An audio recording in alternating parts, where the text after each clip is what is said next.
آپ نے فوراً ایک ایمرجنسی شورا میٹنگ کی۔ اس موقع پر دو صحابی کا ذکر بہت ضروری ہے۔ مقداد ابن اسود نے بہت ہی ولولہ انگیز تقریر کی اور کہا کہ ہم بنی اسرائیل جیسے موسیٰ سے جیسے انہوں نے کہا تھا ایسا ہم نہیں کہیں گے۔ فَاذْهَبْ أَنْتَ وَرَبُّكَ فَقَاتِلَا إِنَّا هَاهُنَا قَاعِدُونَ، تم اور تمہارا رب جاؤ اور لڑو، ہم یہیں بیٹھیں گے، ہم ایسا نہیں کہیں گے۔ اور انصار میں سے حضرت سعد بن معاذ نے کہا کہ اس ذات کی قسم جس نے آپ کو حق کے ساتھ مبعوث فرمایا ہے، اگر آپ ہمیں ساتھ لے کر کے اس سمندر میں کودنا چاہیں تو ہم اس میں بھی آپ کے ساتھ کود پڑیں گے، ہمارا ایک بھی آدمی پیچھے نہ رہے گا۔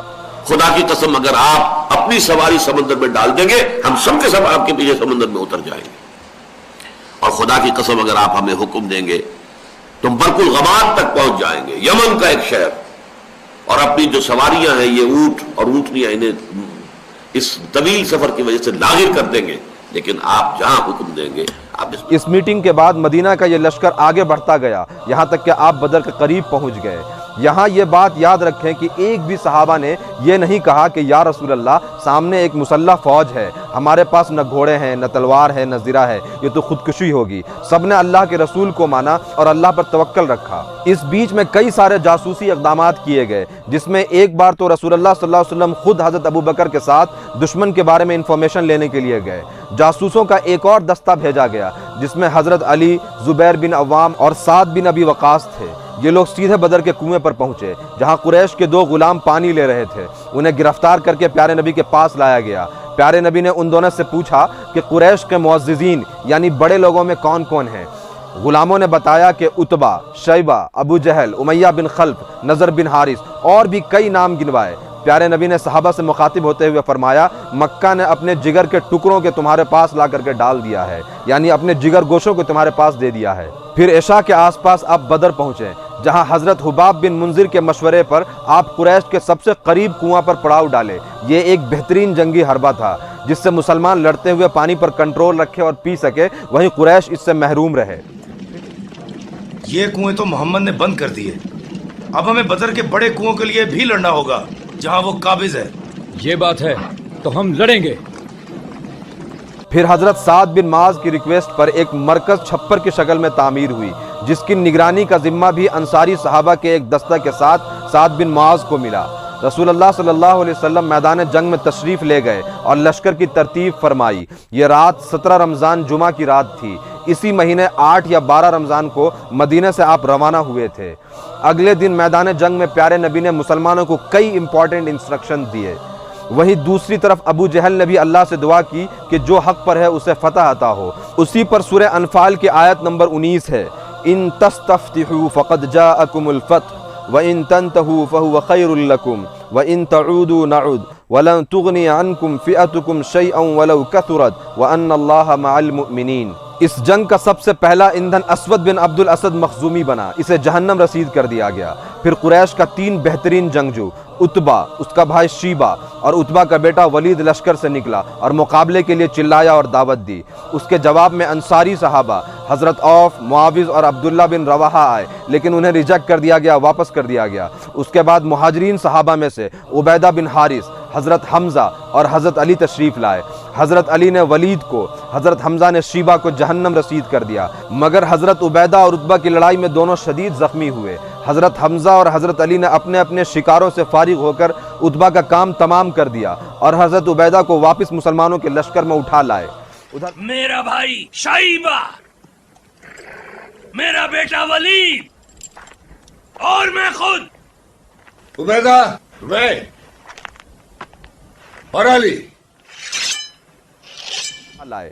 ادھر پیارے نبی نے تمام اقدامات اور تمام تیاریوں کے بعد اللہ کے حضور دعائیں کی، اللہم اجرنی ما وعدتنی، اللہم انشدک عہدک ووعدک، اللہم ان تہلک هذه العصابة اليوم لا تعبد، اللہم ان شئت لم تعبد بعد اليوم ابدا۔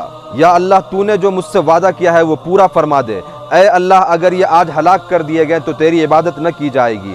ابھی آپ دعا ہی فرما رہے تھے کہ آیت نازل ہوئی، معکم فثبتوا الذین آمنوا سألقی فی قلوب الذین کفروا الرعب فاضربوا فوق الاعناق واضربوا منہم کل بنان۔ میں تمہارے ساتھ ہوں، تم اہل ایمان کے قدم جماؤ، میں کافروں کے دل میں رعب ڈال دوں گا۔ اور انی ممدکم بألف من الملائکۃ مردفین، کہ میں 1000 فرشتوں سے تمہاری مدد کروں گا جو آگے اور پیچھے آئیں گے۔ آپ نے ایک جھپکی لی، پھر سر اٹھایا اور حضرت ابو بکر سے فرمایا کہ ابو بکر خوش ہو جاؤ، تمہارے لیے اللہ کی مدد آ گئی۔ پھر آپ آگے بڑھتے جاتے اور سیہزم الجمع ویولون الدبر پڑھتے جاتے کہ ان قریب یہ جتھا شکست کھائے گا اور پیٹھ پھیڑ کر بھاگے گا۔ دشمنوں کے جانب سے 3 زوردار حملے ہوئے۔ جب آپ نے جوابی حملے کا حکم دیا، دشمنوں کے زور ٹوٹ چکے تھے اور ان کی تیزی جوش و خروش سرد پڑ چکا تھا۔ مسلمانوں نے ایسا فیصلہ کن حملہ کیا کہ دشمنوں کے صفوں کے صف اکھڑ گئے۔ چونکہ خود رسول اللہ صلی اللہ علیہ وسلم میدان جنگ میں تھے تو صحابہ کی ہمت کا کوئی جواب نہ تھا اور فرشتوں کی بھی خوب مدد آ رہی تھی۔ ابن سعد رضی اللہ تعالیٰ عنہ سے روایت ہے کہ اس دن سر کٹ کر کے گرتا اور ہاتھ کٹ کر کے گرتا اور لوگوں کو پتہ نہیں چلتا کہ سر کون کاٹ رہا ہے اور ہاتھ کون کاٹ رہا ہے۔ ابو داود مزنی رضی اللہ تعالیٰ عنہ کہتے ہیں کہ میں ایک مشرک کو مارنے کے لیے دوڑ رہا تھا کہ اچانک اس کے سر پر تلوار پہنچنے سے پہلے ہی سر کٹ کر کے گر گیا۔ کہتے ہیں کہ میں سمجھ گیا کہ اس کو میرے سوا کسی اور نے قتل کیا ہے۔ ابن عباس رضی اللہ تعالیٰ عنہ فرماتے ہیں کہ ایک مسلمان ایک مشرک کا تعاقب کر رہا تھا، اس کا پیچھا کر رہا تھا کہ اچانک اس مشرک پر کوڑے کی مار کی آواز آئی۔ دیکھا تو وہ گھوڑے سے گرا تھا، اس کے ناک پر چوٹ کے نشان تھی اور چہرہ پھٹا ہوا تھا۔ اس انصاری صحابی نے پیارے نبی کے پاس جا کر کے یہ ماجرا بتایا۔ آپ نے فرمایا کہ یہ تیسرے آسمان کی مدد ہے۔ ابو جہل کو معاذ بن عمرو اور معاوض بن عفرو نے شدید زخمی کیا تھا۔ جنگ کے تقریباً ختم ہونے کے بعد حضرت عبداللہ بن مسعود نے اس کا سر کاٹ کر آپ کی خدمت میں لایا، جہاں آپ نے یہ فرمایا کہ اللہ اکبر، الحمدللہ الذی صدق وعدہ ونصر عبدہ وہزم الاحزاب وحدہ۔ پھر آپ نے اس کی لاش دیکھی اور فرمایا کہ یہ اس امت کا سب سے بڑا فرعون تھا۔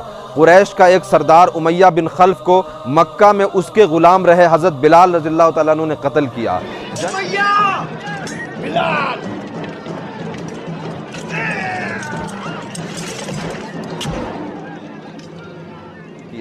جنگ کے خاتمے پر حضرت مصعب بن عمیر عبدی اپنے بھائی عبدالعزیز بن عبدی کے پاس سے گزرے۔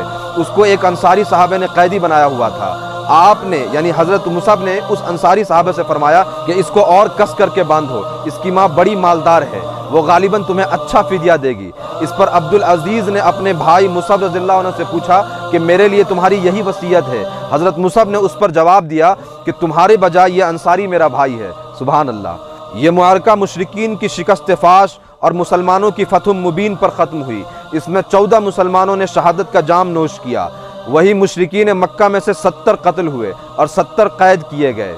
فتح کی خوشخبری سنانے کے لیے حضرت عبداللہ بن رواحہ اور حضرت زید بن حارثہ کو مدینہ روانہ کیا گیا۔ مدینہ میں منافقین نے بہت افواہ پھیلائی ہوئی تھی اور مسلمانوں کو بہت زیادہ ڈرایا ہوا تھا، حتیٰ کہ یہ خبر بھی پھیلا دی تھی کہ نعوذ باللہ رسول اللہ کو قتل کر دیا گیا۔ مسلمانوں کی فتح کی خبریں سننے کے بعد ایک دم سے وہ بے ساختہ حمد و ثنا میں اور مسرت میں جھوم اٹھے۔ 3 روز بدر میں قیام کرنے کے بعد اسلام کا یہ فاتح لشکر واپس مدینہ کے لیے روانہ ہوا۔ راستے میں وادی صفرا میں آپ نے نضر بن حارث کو قتل کا حکم دیا۔ تھوڑا اور آگے بڑھے تو عقبہ بن معیط کو قتل کا حکم دیا۔ یہ دونوں اکابر مجرمین میں سے تھے، گستاخ رسول تھے، لہٰذا ان دونوں کا سر گردن سے مار دیا گیا۔ قرآن میں اللہ نے بدر کے فتح پر تبصرہ کرتے ہوئے فرمایا وَاذْكُرُوا إِذْ أَنْتُمْ قَلِيلٌ مُسْتَضْعَفُونَ فِي الْأَرْضِ تَخَافُونَ أَنْ يَتَخَطَّفَكُمُ النَّاسُ فَآوَاكُمْ وَأَيَّدَكُمْ بِنَصْرِهِ وَرَزَقَكُمْ مِنَ الطَّيِّبَاتِ لَعَلَّكُمْ تَشْكُرُونَ۔ اور یاد کرو جب تم تھوڑے تھے، زمین میں کمزور بنا کر رکھ دیے گئے تھے، ڈرتے تھے کہ لوگ تمہیں اچک لے جائیں گے، بس اس نے تمہارا ٹھکانہ رحمت فرمایا اور اپنی مدد کے ذریعے تمہاری تائید کی اور اپنی پاکیزہ چیزوں سے روزی دی تاکہ تم لوگ اس کا شکر ادا کرو۔ ایک جگہ اور قرآن میں اللہ تعالیٰ نے فرمایا وَمَا جَعَلَهُ اللَّهُ إِلَّا بُشْرَى لَكُمْ وَلِتَطْمَئِنَّ قُلُوبُكُمْ بِهِ وَمَا النَّصْرُ إِلَّا مِنْ عِنْدِ اللَّهِ الْعَزِيزِ الْحَكِيمِ۔ اور اس مدد کو خدا نے تمہارے لیے ذریعہ بشارت بنایا، یعنی اس لیے کہ تمہارے دلوں کو اس سے تسلی حاصل ہو، ورنہ تو مدد خدا ہی کے لیے ہے جو غالب اور حکمت والا ہے۔ آج پوری دنیا کے مسلمانوں کی حالت بالکل وہی ہے، بس فضائے بدر پیدا کرنے کی ضرورت ہے۔ فضائے بدر پیدا کر فرشتے تیری نصرت کو، فضائے بدر پیدا کر فرشتے تیری نصرت کو، اتر سکتے ہیں گردوں قطار اندر قطار باہر۔